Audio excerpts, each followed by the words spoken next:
got the press here with us. I'm Alicia D. Smith. I am one of the community leaders. I live in this neighborhood. So I am going to present to you all the community to talk about some demands that were submitted and we met with the mayor of Minneapolis.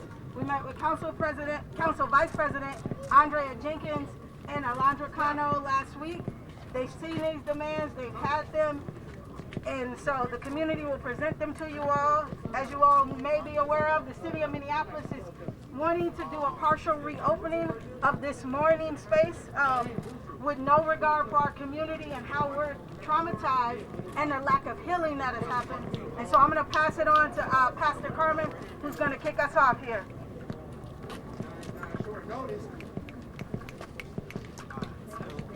All right, cool. My name is Carmen Means. I am the Executive Director of Central Neighborhood as well as Bryan Neighborhood. Over the last few weeks, we've been thrown once again into a burning home, a burning house. And we want to call order to that. We want to call that thing out. We understand and we do not want to diminish, neither deny the cries that we hear from fellow neighbors that are asking that their seats return back to safety, that are hearing gunshots in the middle of the night. I want to make sure that, to be very clear, this is not ignoring that. We hold space with you with that. We hear you. Your city's officials hear you as well. But we live in a land that is trying to make us choose between safety and justice. That should not have to be a choice. As a matter of fact, it's better said, the ladies and I agree that justice is safety and safety is justice.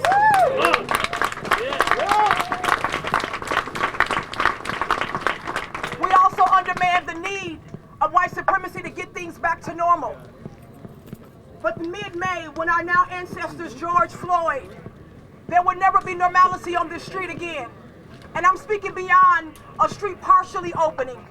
And as one of my sisters had to negotiate and then say that if you want a partial opening, give us a piece of justice. We then decided there's no such thing as a piece of justice. Being a woman in a black body, I understand the harm that has been done, not only that we've seen on that day, but the harm that's been done throughout the community, the trauma, and the people that are hearing the sound of my voice on this square right now. You may not know it, but it's in the water. You witnessed a lynching in 2020, and that was probably not the only thing that you witnessed. It's in your body. So what we're asking the government, what we're asking the city, what we're asking the officials, what we're asking the powers that be, to tap into your humanity. If possible, detach yourself from the system and tap into a place that will neither further harm on us. Tap into that place that will allow us to lament and begin grieving. Because we're asked when the healing will start, the healing can only start when the bleeding ends. The threat of reopening, the exchange for safety, is a re-injury. And City of Minneapolis, we need you to own your part, that you struck the match. You are the arson at the table that resulted in the flames in which we've seen in our communities. You are the gasoline on the fires that further the harms that keeps us up at night, that has people out holding space and holding square. Earn, and I want you to own. You've earned this title, but own it. You struck the match. And now you have an opportunity to be part of a healing, to be part of a community that's asking nothing more. But if nothing else, if you totally disregard the 24 demands, and if you're smart, you won't, you would at least honor your own things that you put out, the resources that you promised this community. The 38th Thrive that you've been talking for quite some time. The conversation of what equity looks like only to not deliver. It's too long that you have overpromised but underdelivered.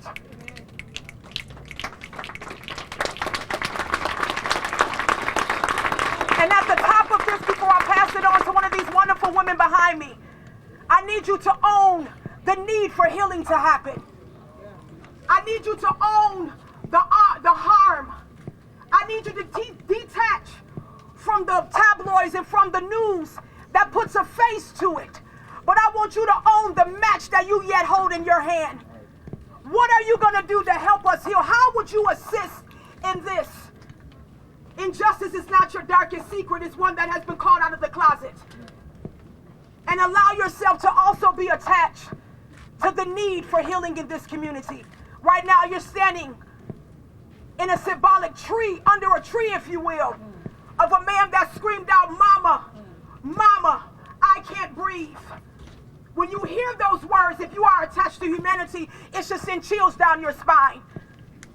Now picture hearing those words, but also having to live those words. We are now sitting on the shoulders of our ancestors. You owe us resources to help us heal. We're sitting on the shoulders of now our ancestors, George Floyd. You owe us to assist us in the healing. And all those names that are too many to list, we want you not to further the harm. And understand that we should not have to call you to the carpet for you to now to retract once again and put us in a state of emergency, which white supremacy does, so that to keep us in a place of survival.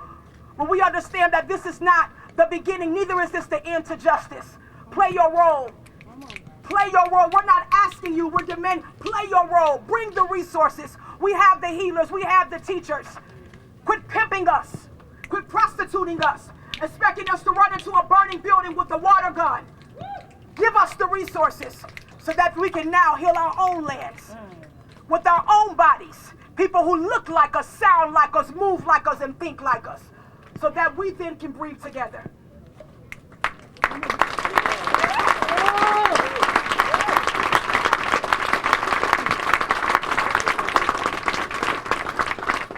My name is Janelle Austin. I am the lead caretaker for the George Floyd Memorial, and I represent several other caretakers that have been taking care of it.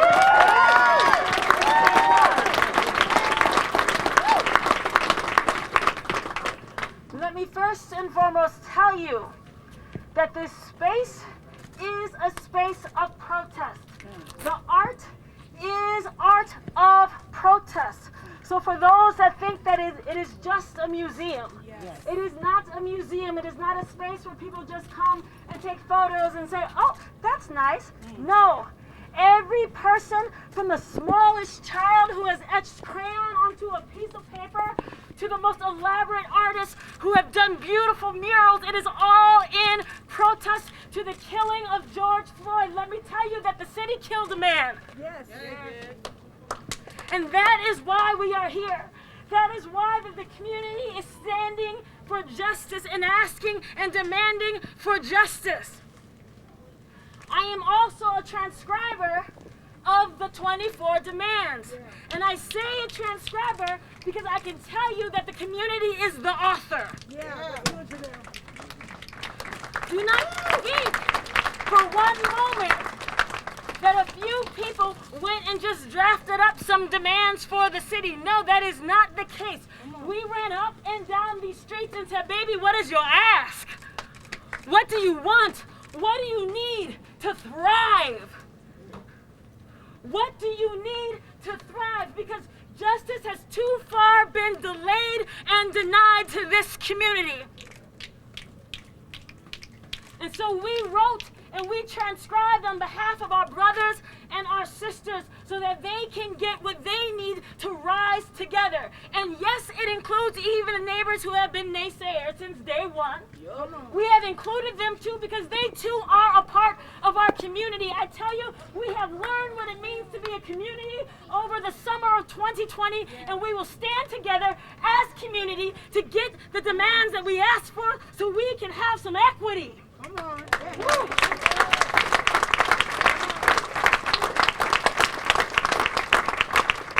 And so the work that we do as caretakers to preserve and tend to this space every single morning, every single day, is to show that we care about our community. We care about our space, and it's going to look nice for the visitors until we get some justice. Come on. It will always look clean and taken care of. Because we also recognize that the souls and the people who have laid their offerings, who have marched for justice on our behalf, on behalf of George Floyd, and on behalf of the Floyd family. I want you all to know that we are taking care of your offerings. We are taking care of your offerings, and they are precious to us. Our first guideline as a caretaker is that everything is somebody's offering, and therefore nothing gets thrown away. We are taking care of every breath that you have laid down because George Floyd can no longer breathe. Come on. We are taking care of it. I want you to know that. The second guideline that we abide by is that the people are more sacred than the offering. So as caretakers, we understand that people are coming here because they are grieving.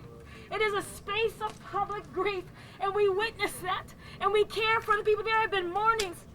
I remember one morning a man came, and he was angry, and he was pacing back and forth, and me and my caretakers, we had come to tend to the memorial, and I stopped him and I said, "Brother, are you okay?" He's like, "I am not okay."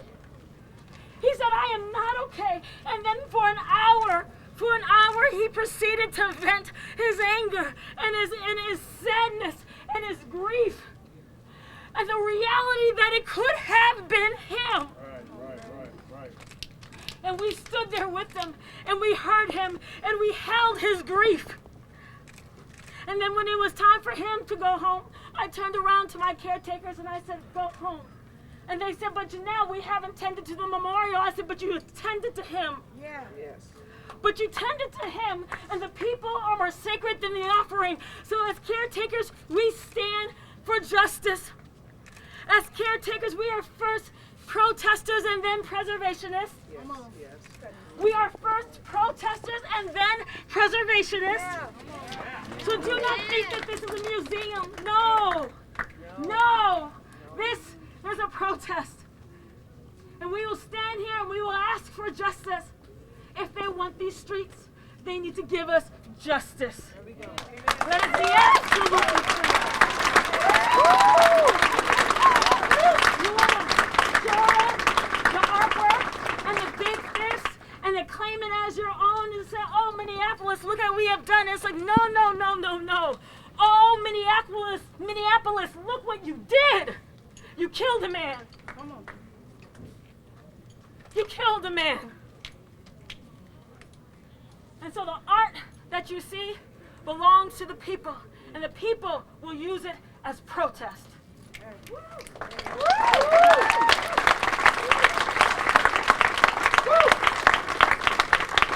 I am Marcia Howard. There you are. I've been a resident for 22 years, a high school teacher for 22 years.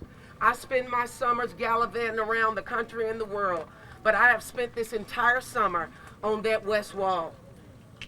I have been at a barricade for over 75 days. I have said time and time again that I am here for two reasons: the safety of my community and our advancement towards justice. And I am unwilling to trade one for the other.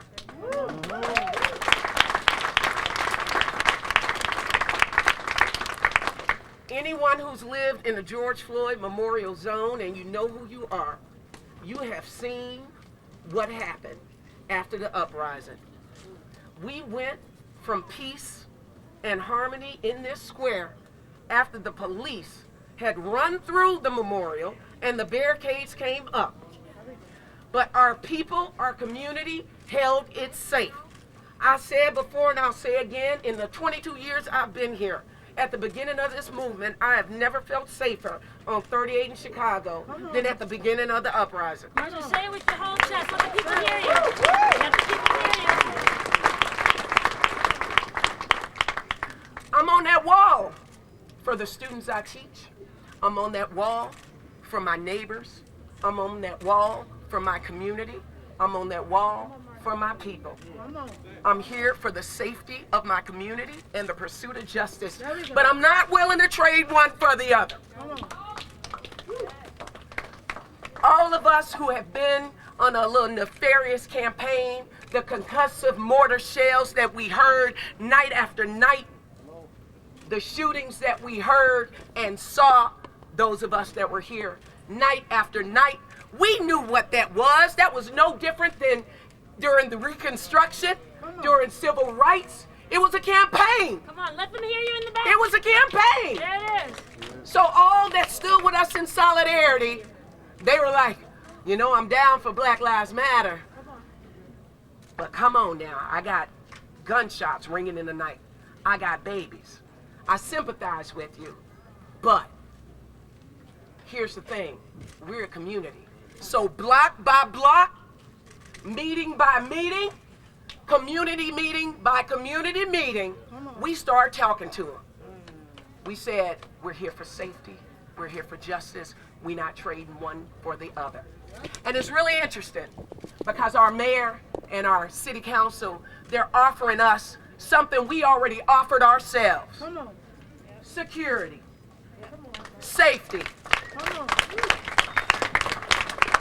We here, we've been here. Their program of having community members patrol these streets, we did that. Come on. We did that. Come on, tell the truth. And all those people now stand in solidarity with the people in the square. And we told them when we were in a meeting with them, you want a little bit of road? We gonna need a little bit of justice. Say it louder, let them hear you. You want a little bit of road? We gonna need a little bit of justice. You want some road? We need some justice. They kept on asking us, what does justice look like? And we did indeed run through these streets and we asked. We went down the street, we went in the alley, we went in the stores, and they told us what justice looked like.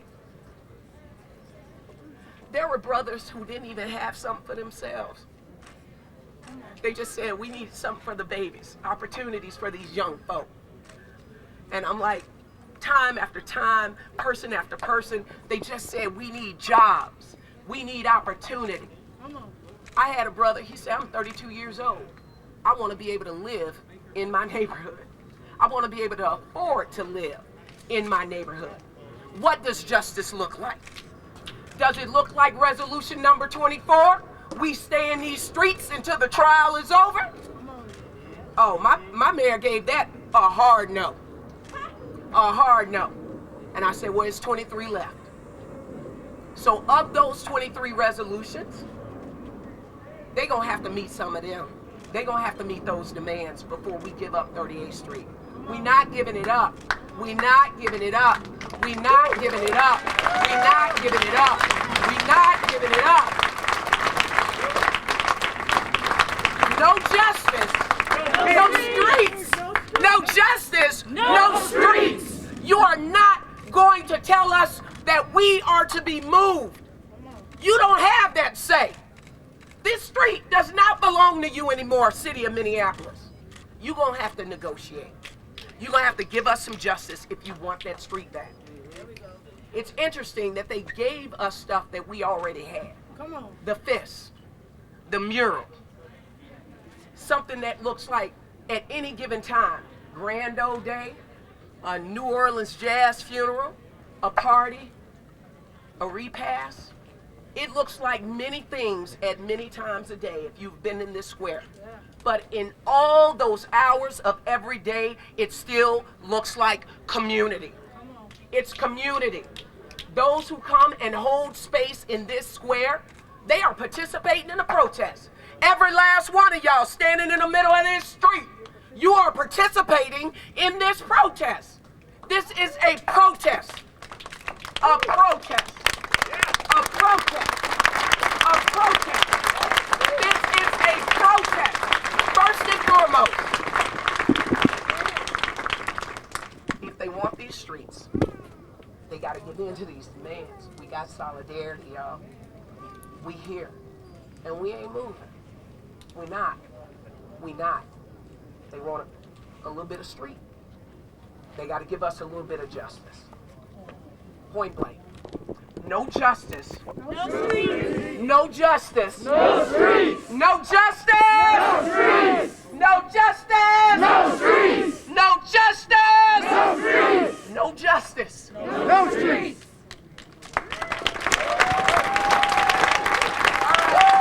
If y'all have some questions, you can feel free to shoot the questions.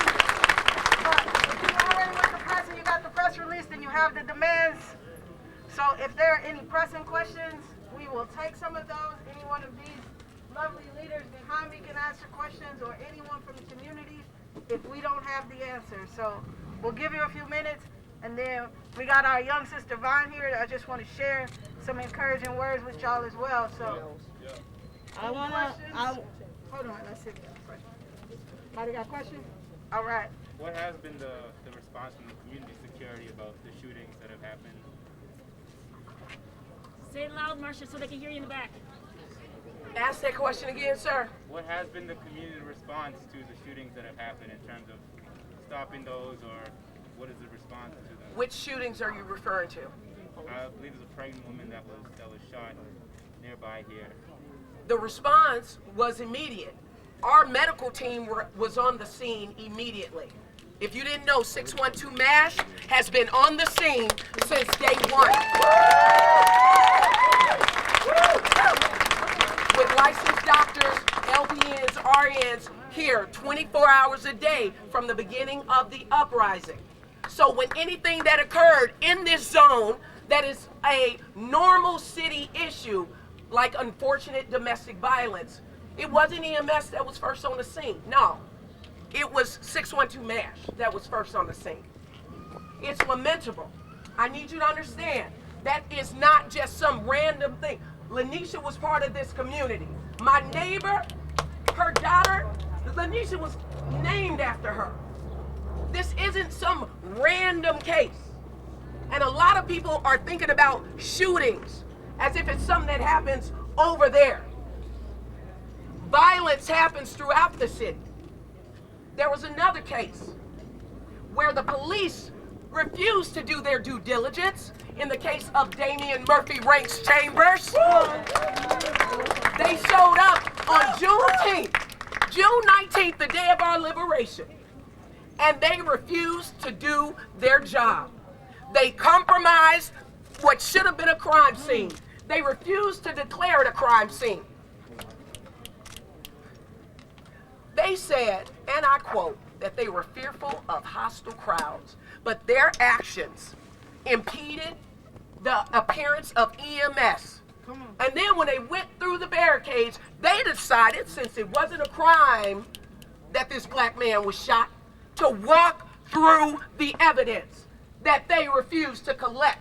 I will tell you right now, the car in which he was shot was only collected 3 days ago. This crime happened June 19th. That is why the community insisted that 3 of the resolutions related to the case of Damian Murphy Ranks Chambers. We said release the death certificate. That family has been begging for a death certificate day after day after day. It took one meeting with the mayor to him to turn to his right hand and say, make it happen. And the family got it the next day, which means she could have been had it. She could have been had it. She could have been had it. Everybody welcome, we're here live on 38th in Chicago. Any more questions? Where do things stand with the city right now after you've had this meeting with them last week? Are they going to meet with you guys again? Is there anything scheduled? Yes. The question was, where do things stand with the city, and will they meet with us again? Is there anything scheduled? Monday morning at 9:30 a.m. we have another negotiation meeting with the mayor. Any other questions? This is a press conference, just wrapping up. Sorry for going live here a little bit late on Facebook. I think we've been live on Facebook, YouTube, so check that out. In solidarity and also in other issues regarding homelessness in the city, corruption in the city, police brutality in the city. Now that you have these channels to the city and the people in power, how would you like to engage those groups and ensure that their voice is heard as well, because these issues affect all of us, not just the Four Corners? Absolutely. Okay. I will tell you, however, what one of our elders told me. They said, Janelle, get the people unified and fight for one thing at a time. Accomplish that and then move on to the next thing. Accomplish that and move on to the next thing. Accomplish that, move on to the next thing. So as we look at the list of these 24 demands, this is step 1. This is resolution 001. There will be a resolution 002. There will be a resolution 003, 004. They still want Chicago. There are more streets. And I can tell you this, if there is something that is unjust in our city that is not on this list of demands, and that the people or the city officials see that is not on this list of demands, if the city officials dare to ask me to add it to that list, I will look them in the eye and say, if you see an injustice, you are morally obligated to address it. It does not need to be on a list.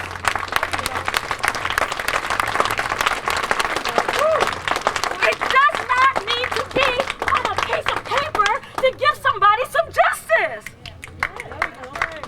That is not okay. Next question. What kind of support do you need in the next week? I'm gonna let someone else answer that one. Show up, go.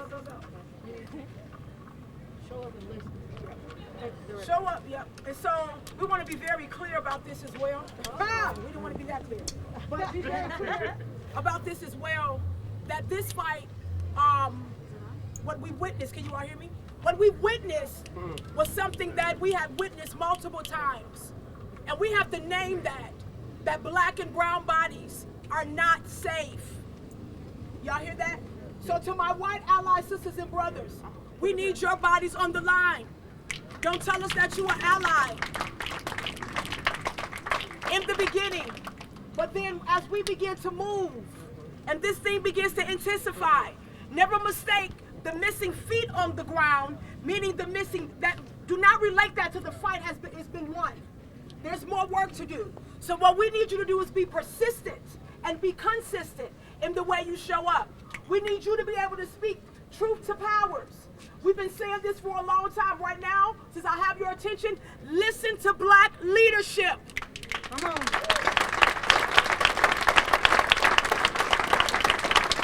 And part 2 of that is trust black leadership. Woo!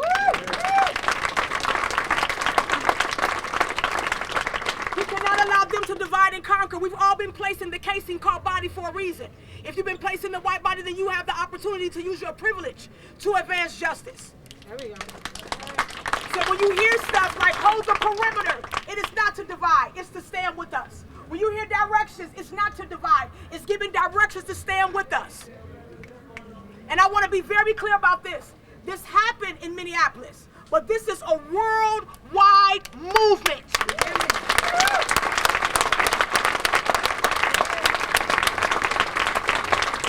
You've been positioned for such a time as this. Steward this moment well. Steward this moment well. What happened yesterday, we can't change. I take that back. What happened yesterday, we have to change. Yeah. Woo! That's how you show up. Not just when the cameras is out, but show up consistently.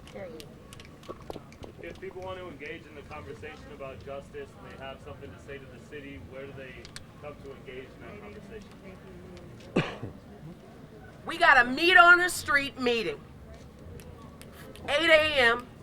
every morning under this Speedway awning. 7 p.m. every evening under the Speedway awning. The community meets twice a day. Every day. Y'all, it's been 77 days. Rain or shine. There we go. We here. If you want to know what's going on in the George Floyd Memorial Zone, if you have a question, a comment, a concern, you know where we're going to be. Every single day. 8 a.m. and 7 p.m. Every single day, rain or shine. When you got folks down this street saying, we need to get a generator because winter coming. Yeah, we making plans. We will not be moved until we get something that looks like justice. Y'all, it's Minnesota. You ever heard of the long goodbye? The Minnesota goodbye? Oh, we might be here for a while yet, don't you know? We might be here for a while yet, don't you know? I want to talk to my people. I want to talk to my people. And I want to talk to my oppressor. I'm not here to answer questions. I'm here to play chess and talk to my people, but I'm going to say this, and then I'm going to go back to my chessboard. So, to my people. Say it loud so they can hear you. There's been times where I didn't love you enough. Didn't know the deepness that resided in your skin. Only that we were mere understandings as we cried in the dark over things that seem so petty now. That didn't coincide with your darkness the way your childhood friends and cousins teased you about your pigment, declaring that your melanin was outside the lines of gorgeousness. How we cried, not realizing that our minds was just conforming to the American way. How our minds believed that white was superior, how long it took to realize that Christ was black, and if God truly favored color, no way, was it white? Rainbows are pretty. I've only seen them after a storm, and I wonder if my bloody history has made rainbows yet. If my ancestors have made rainbows yet, if I've made rainbows yet. I know that I create children who believe in black. Speak, America. Crushing my neck with your palms? You didn't know I could talk. Coughing up my blood, I can't let anything suppress me. You rather me swallow my tongue than hear me? Whitewash my history? Hear those trumpets play. 2 words, United States. Here's 24 shots to the face. I've roamed dark streets. I am the black street. Wiping my eyes, I've died 1,000,000 times, been lashed for hundreds of years. I'm forced to acknowledge these binaries. I am beautiful. I am not the minority. Greatness is what I taste. No way am I what they say. Blood diamonds is what they made. I'm built for fucking pressure is what we say. Speak. I just want to love you, Africa. I just want to love you, black people. I'll show you power. Please just come with me. Black men, you are kings. As your queen, sister, wife, mother, I'll love you far better than conformity can. The way society don't. I seen them lock you up. I seen them shoot you down. I hear them tear you down. I seen them string you up. Black women, we are goddesses. Don't let nobody love you when it's convenient. Make that black man respect you. After all, he's here to protect you. America, crushing my neck with your palms? You didn't know I would talk. 2 words, United States. Here's 24 shots to the face. Speak.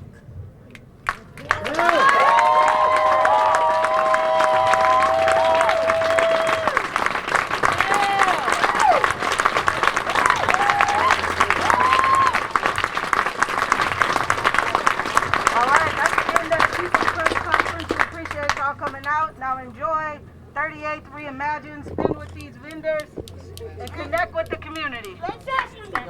What? Thank you, Bob. Should I see the amount? Thank you. Wait, What's announcement? So we were asked to itemize the expense of what we were asking for, and we also went and talked to some more of the black leaders and what we needed, and we added to the request with an addendum. And if you want the full list, it's going to be bit.ly/George Floyd Square, all lowercase, -A, all lowercase. bit-ly/George Floyd Square, -A, all lowercase. It will, at the bottom of the addendum, tell you the full amount to which the value of everything we're asking for is $155,862,400 for this community. Thank you. Over 10 years for the George Floyd Square and the George Floyd Square zone. Please look at the footnotes. There you go.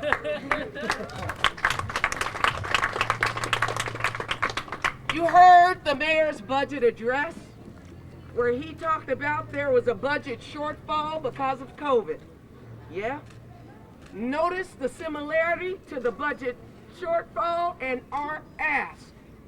Ours is over 10 years.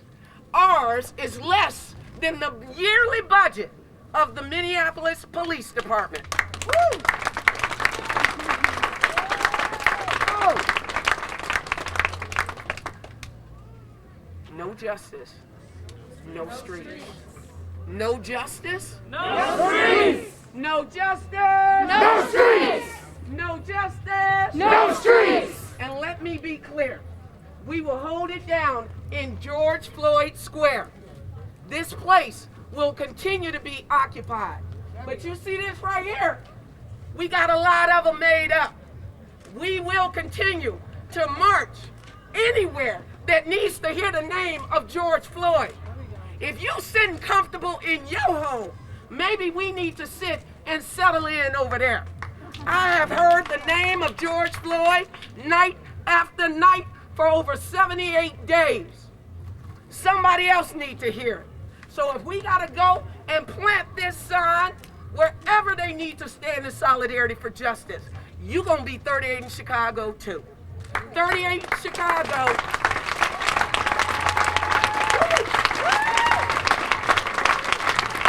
It is not about this intersection. It's about the injustice that this community has endured for years. It is not about a place. It's about progress. This city has an opportunity with the world watching us to just do right. That's not too much of an ask. Do right. Let this city show this state how to do it. Let the state show the country how to do this. Y'all have seen all the countries of the world shouting us out. This is for you, Minneapolis. This is for you, George Floyd. Athens, Paris, England, New Zealand, everywhere right now. But we've also seen Portland and Chicago. Y'all, this is a long march. The Freedom Summer wasn't 3 months, it was 7. The Montgomery boycott lasted over a year. We're not done. It's not over. The city owes this community. The state owes this community. The county owes this community. The country owes this community. We owe us. We owe us. Live up to this moment. We'll never get it again. Hopefully. Prayerfully. There we go. We better not get this again. Because we thought Jamar Clark, right? We thought Philando Castile, right? But it took a man lying prone on his stomach with his hands behind his back, screaming for his mama, for the world to see what's happening here. That was the light that shone across the world, and it has inspired the demands of justice. Yo, we gotta show them how it's done. I believe in Minneapolis. I believe in us. We need justice. Yes. We need something that looks like justice on these streets. Yeah, that's right. And until they are ready to deliver that, they're not getting these streets. They're not getting this street.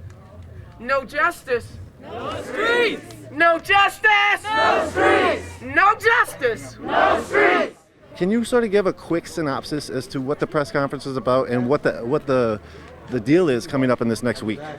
Yeah, and so actually the date has been pushed back. We were warned about, it's been about 2 weeks in the making that there have been conversation. There have been conversation about the streets reopening, a partial reopening, in which the partial reopening will look like 38th Street being reopened. And again, I just want to make sure that I speak to, want to walk and talk or whatever, that I speak to that yes, there is a concern with, right behind you. Thank you. That there is a concern with the security in the area. And so we don't want to ignore that. We're not here for that. But what we are here is to focus why this area even exists. So the press conference today was talking about the 24 demands in which the community rallied together, met with the mayor, city officials, and they presented 24 demands. And in play, the demands before the opening of the street, the city, the community has been speaking on that for quite some time. Yeah. Okay. The city is saying a couple of weeks then, you're saying? The first date that we were given was the week of August 17th. And so not a specific date. Since then, there was a release that was made yesterday saying that they are prolonging that. We haven't been given no further information. And you think that's maybe from your meetings that you've had with them putting pressure on them? I believe so. I believe so, and I can't just give a credit to myself by any means. We have sisters out here that's fighting as well. I believe the pressure is real because they understand that this thing is about justice. We definitely get it, and they have put us in a compromising decision to have to choose safety over justice. It shouldn't go down like that. The community had a press conference today to say that we will not relinquish 38th Street, we won't relinquish Chicago Avenue, to the city of Minneapolis, that so callously decided that they were going to run through a space of mourning for the black community, for the brown community, and for the world. The city just decided that business must return as usual, when that's just not the case. When you have a community bleeding out in the streets, and for you to imply that traffic must open up so that commerce must be made is insulting and hurtful and so many other things. And so today we held a press conference and talked about the demands of the community that the mayor and the city leadership had received earlier this week from the community. It isn't any one individual demand. It is a collection of needs and wants from this community, saying these are the things that we need in order to move forward to heal. And it's just talking about the beginning steps.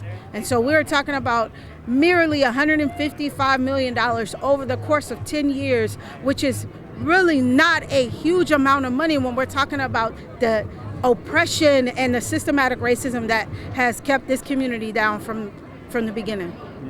Yeah, thank you.